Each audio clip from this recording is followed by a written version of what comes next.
Hey guys, welcome back to L'AMOUR, Musique, and welcome to anyone that might be a relatively new subscriber, viewer, and who has been, I guess, at all curious or interested about me as a person. If you just kind of happen to stumble on some of my beauty videos, I realized I haven't done a more personal Q&A type of video in a while. So a month ago, when I was doing my July and early August favorites, I was also pairing it with a giveaway for a Stark skincare product. I was giving away 2 bottles of Stark Everlasting, and congrats to Lynn and Lisa, the winners on YouTube and Patreon of those. And thank you so much to everyone that entered. To enter the giveaway on YouTube, I had requested that people ask a question for a Q&A.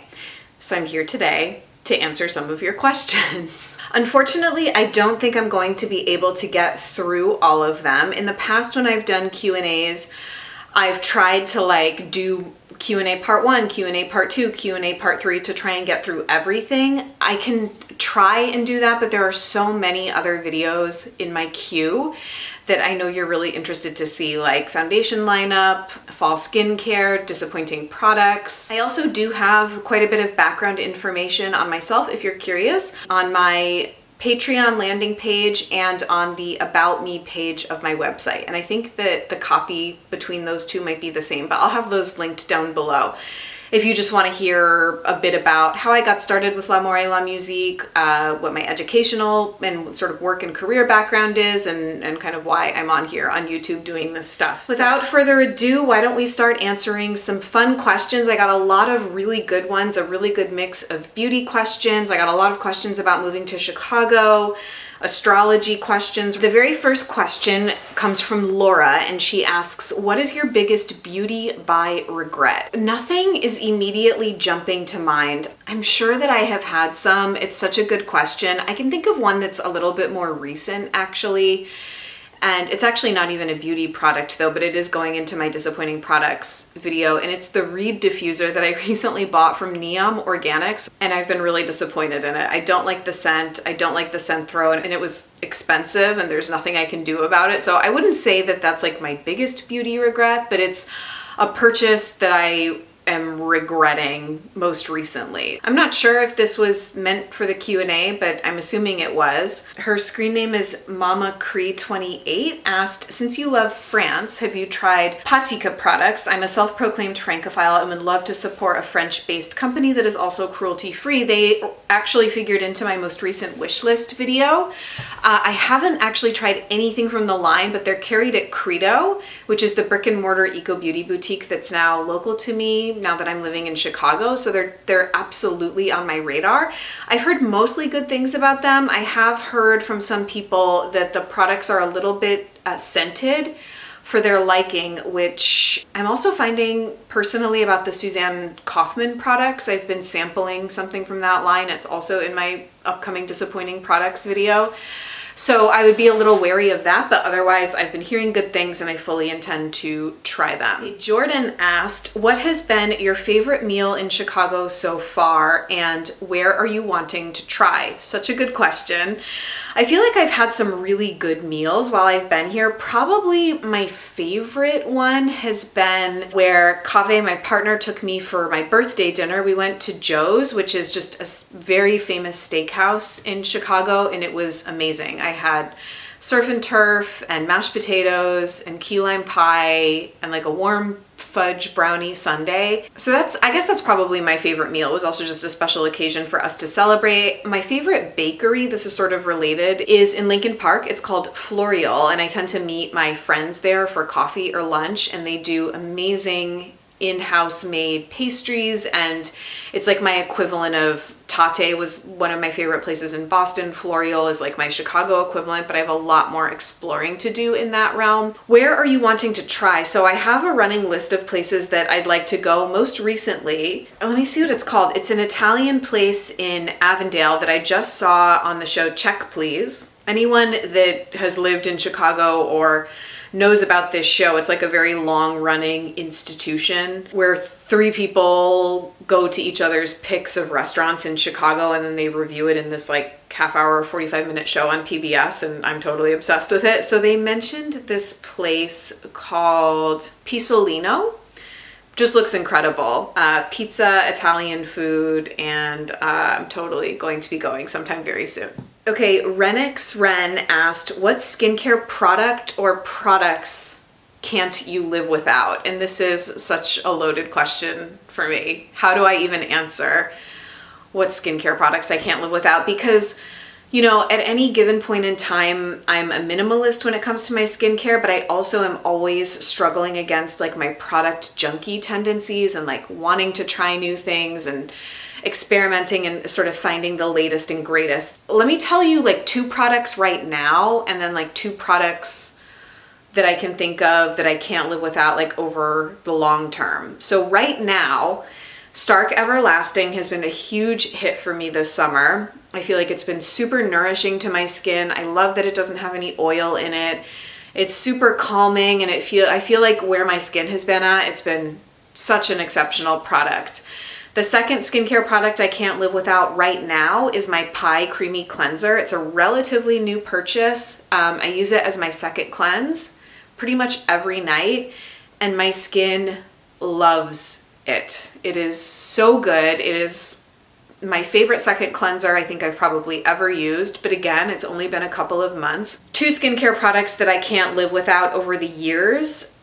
To me, this counts. Suntegrity 5-in-1 SPF. It's like a tinted moisturizer, but I consider it skincare because it's an SPF product.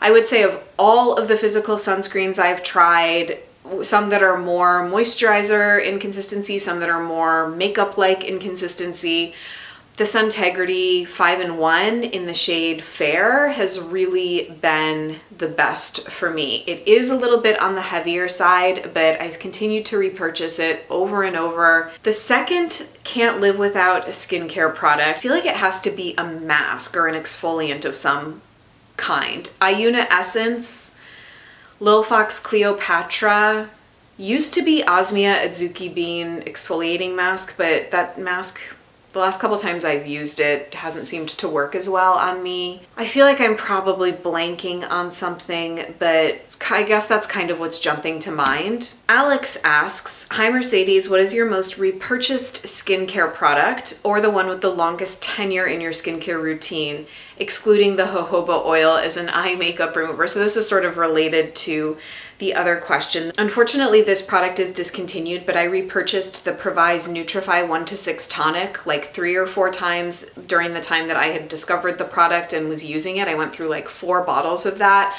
Unfortunately, it has been reformulated. I'm going to be doing a very quick review video comparing the old formula and the new formula. To me, the most comparable products to the old formula, which I prefer, are the Pi Back to Life Hydration Serum and Jordan Samuel Hydrate, but they're not exactly the same. Arcona I Do, I have repurchased 3 or 4 times, and I always have that product around, particularly in the winter time, as a PM. It's just a very, very hyaluronic heavy gel-like eye product that's amazing for wintertime. Brooke asked such a good question. I was excited to answer this. She says, boiling it all down, what do you find most valuable when it comes to your own health and wellness? Above and beyond anything, the most valuable thing for me has been learning how to tune out all of the noise and truly cultivate my own intuition about what I need in any given day, week, month,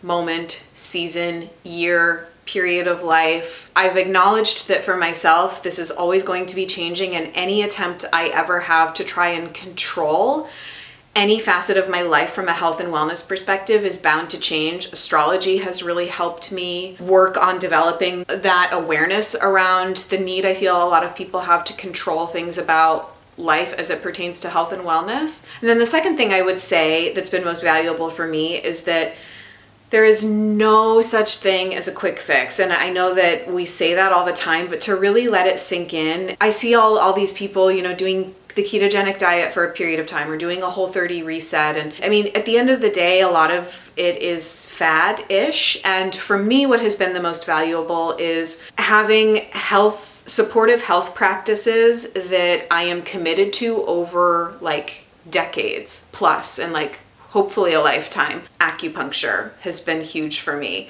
particular forms of chiropractic care. And I find that everything gets easier when your body is supported to come back into balance. And this doesn't mean that it's not going to fall out of balance or that your own constitution is going to have tendencies in different directions. I get really frustrated with the health and wellness industry. It's like a huge axe I have to grind, really, because I think people stress out and fixate and obsess and try and exercise control where it's kind of futile sometimes, spend a lot of money with good intentions, but ultimately I think a lot of it can be kind of an illusion. My Life Wendy C asks, what is your favorite body alchemy? I remember you liked to mix Max and Me Circle of Protection with Red Flower Arctic Berry Cloud Milk Cream. Indeed, I do. Either way, any new loves? So yeah, I still love both of those products a lot.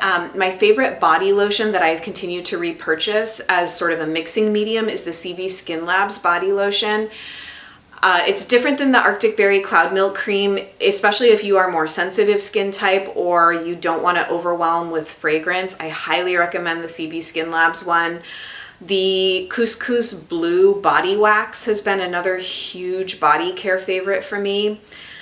And I would say those are kind of the two most noteworthy ones. Precious Skin Elixir's Citrine Body Oil is quite similar to Max and Me Circle of Protection. They have a similar, I guess, sort of vibrational or energetic quality to them that I like and mix very well with either the Cloud Milk Cream or the CV Skin Labs lotion. Okay, Lainey M asks, what are your top 3 skincare brands and why? Love this question. Pi has been a long-standing favorite of mine, I think because they're so gentle but effective. I think that I've had just great success with the quality and the effects that I get from a lot of their products. I like that they're a UK brand and they've been around for quite a long time and they kind of offer something for everybody, and I just really trust them and their products really jive with me. My second favorite is probably Infiore.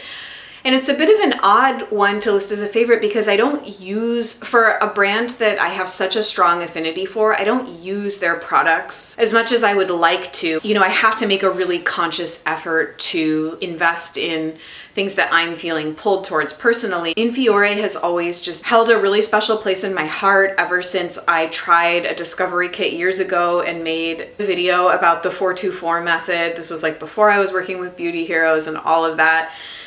I just found the products to be so sublimely special on kind of every level of being. And I felt like they impacted me on such a profound level, kind of like physically, mentally, emotionally, spiritually. The Infiore facial at International Orange in San Francisco is the most exquisite spa experience I've ever had. And then the third is like such a toss-up. You know, there's like Stark Skincare is absolutely one of my favorite brands. Jess is a good friend of mine and I've had just such regular success with her products. They work really well for me. I love Moon's products a lot. I'm using a bunch of them right now. The new Amon Moisturizer is so beautiful and I just think they work. I love Kahina. Laurel would be way up there as well. And there, you know, there's a reason why a lot of holistic estheticians work with Laurel. So I'll cut myself off there, but I could keep going. It's really hard to pick just 3, but those are definitely some of my tops. Kelly Nicole 86, who actually is my friend Kelly, who I've met in person many years ago here in Chicago. She said, my question would be, what is something you're excited about being back in Chicago?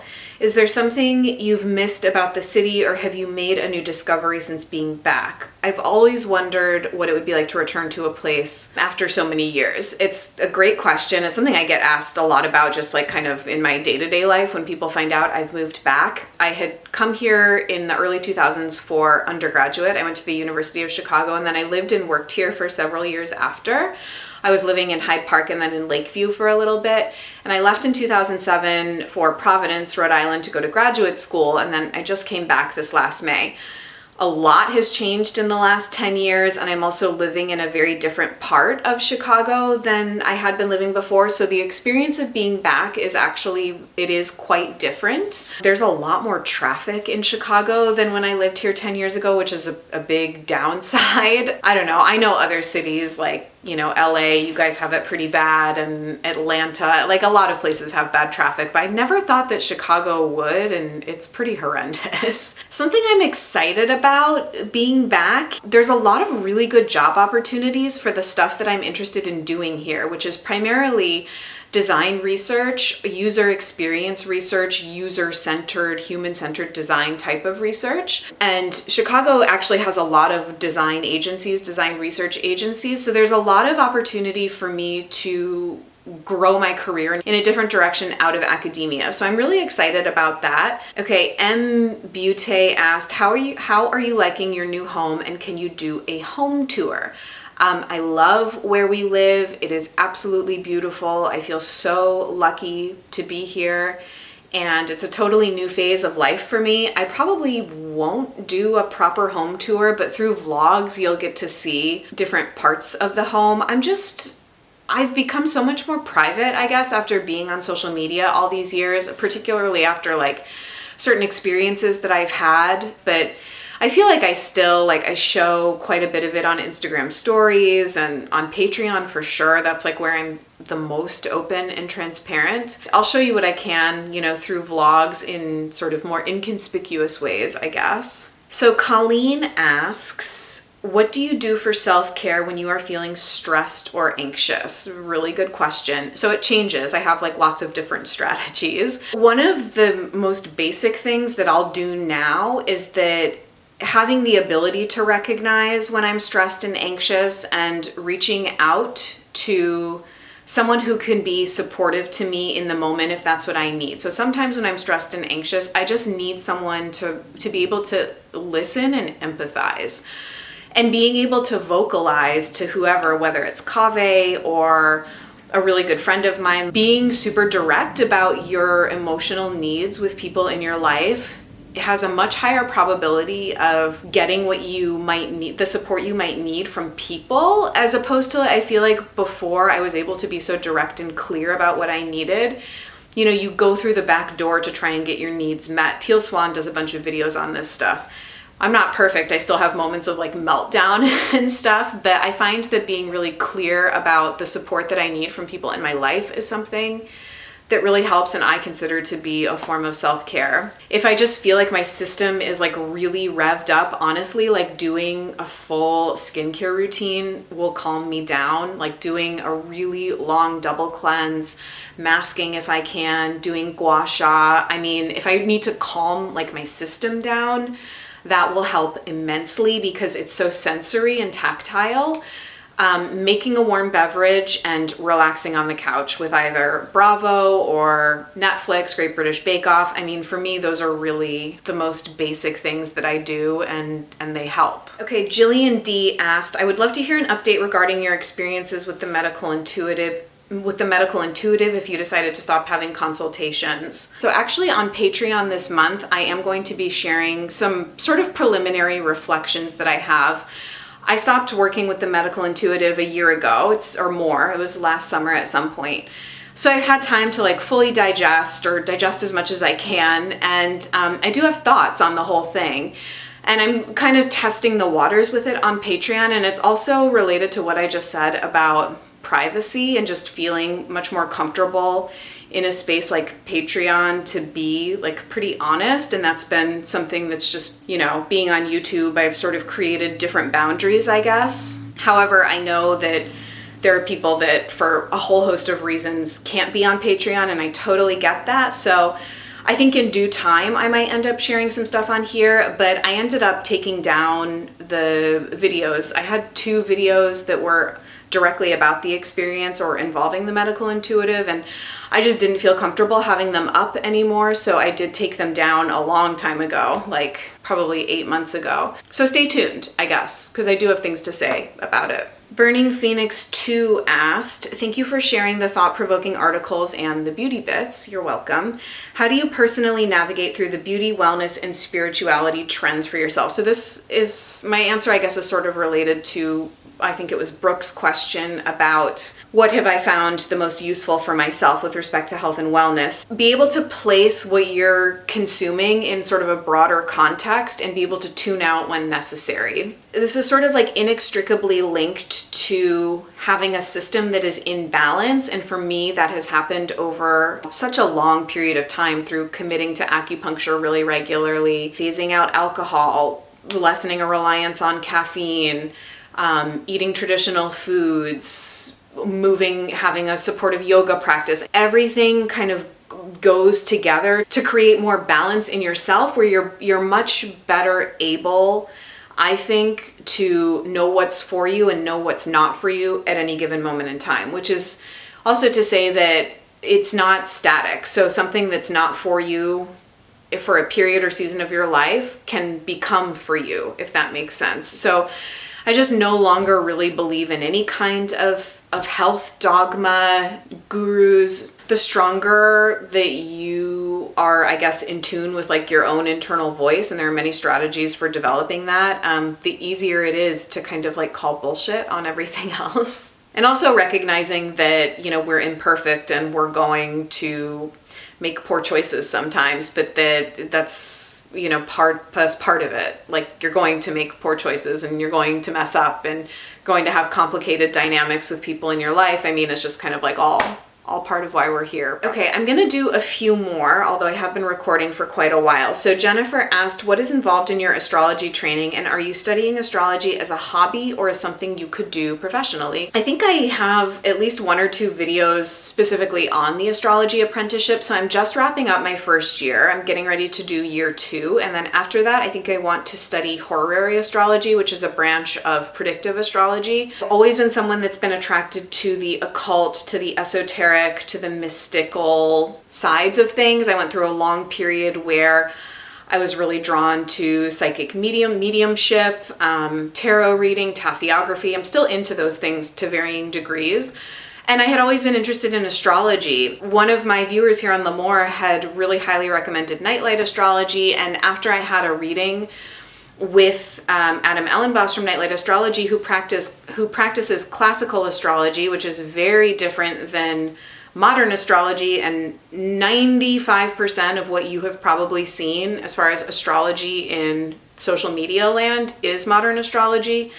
When I had a reading with a well-trained classical astrologer, it was a real like light bulb moment for me. And I guess I was really able to see the power of astrology in a way I hadn't before. The way that reading resonated with me was just completely different than any kind of astrological, you know, insights or knowledge I had to date. And when I saw that he was actually a teacher as well and offered courses and apprenticeships, it just sort of like spoke to me as something I wanted to learn, and wanted to learn really for my own edification without any premeditated goal about what it would lead to. I'm kind of like a lifelong learner type. I was taking French classes before, so it's like I have these varied interests, and I really enjoy being a student and learning and mastering new crafts and talents and skills. So it's like I want to learn how to bake French patisserie.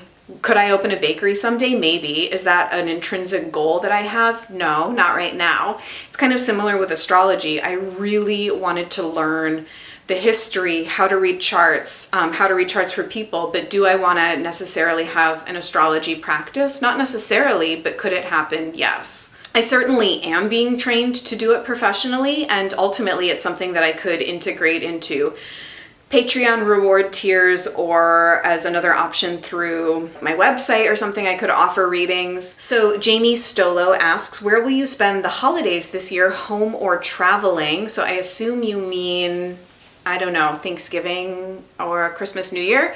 I will be in Chicago for all of it, and very, very excited to be in Chicago for all of it. So we will be here. Okay, so I'm gonna actually end on Lisa Nelson's question. Lisa's the one that actually won the giveaway for Stark Everlasting, so hers is a good question to end on, although I don't have quite as good recommendations as I wish I did for this question, which is, I see a lot of questions already regarding skincare, so how about top wine choices? I feel like we have similar food preferences, so I'm intrigued if you have some favorite wines and or regions. Wine is probably the alcohol that I enjoy the most.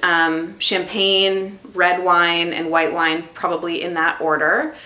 Although red wine definitely more in the winter. So I do like red wines that have like some body to them.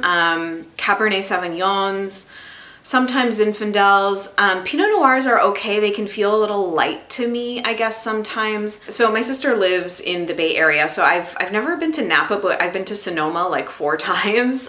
Maybe we've done some wineries in Napa, but mostly have been to Sonoma. So, you know, I do think that the Pacific Northwest and like Northern California does lots of beautiful wines. So like, for example, if we're looking for a Pinot Noir, I'll often look for Oregon. I mean, we buy most of the wine or champagne that we have in the house from Trader Joe's. A lot of people probably do. One that we repeatedly repurchase is from the brand Josh, and I think that, I'm sure that people probably know about it. Josh does, I think, a Pinot Noir and a Merlot and a Cabernet. The Cabernet, I think, is my favorite. And then there's a champagne at Trader Joe's we get quite a bit. It's called La Burgundy, and it's super delicious, and it's $10 a bottle. I also really like the Coppola wines, Francis Ford Coppola winery wines. They do like every varietal. I actually really like the Coppola Pinot Noir a lot. I'm going for a whites. I'll usually go for a Sauvignon Blanc. I don't really like Chardonnays, like overly buttery or oaky wines all that much. Sometimes I do, but rarely. I like much drier whites. I can get headaches from wine quite easily, so the quality I do think is important. When I co-hosted the event with Lisa, this organic girl at Folane in Boston, she had made a connection with a winery called Dry Farm Wines, which are like an organic, natural kind of wine. It says that they're the only health-focused natural wine club in the world.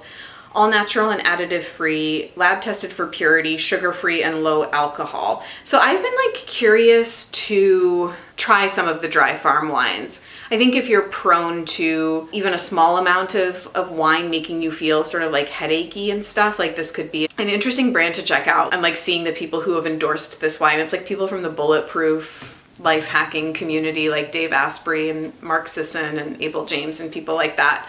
So that's just kind of something else I wanted to point out in case you're interested in that.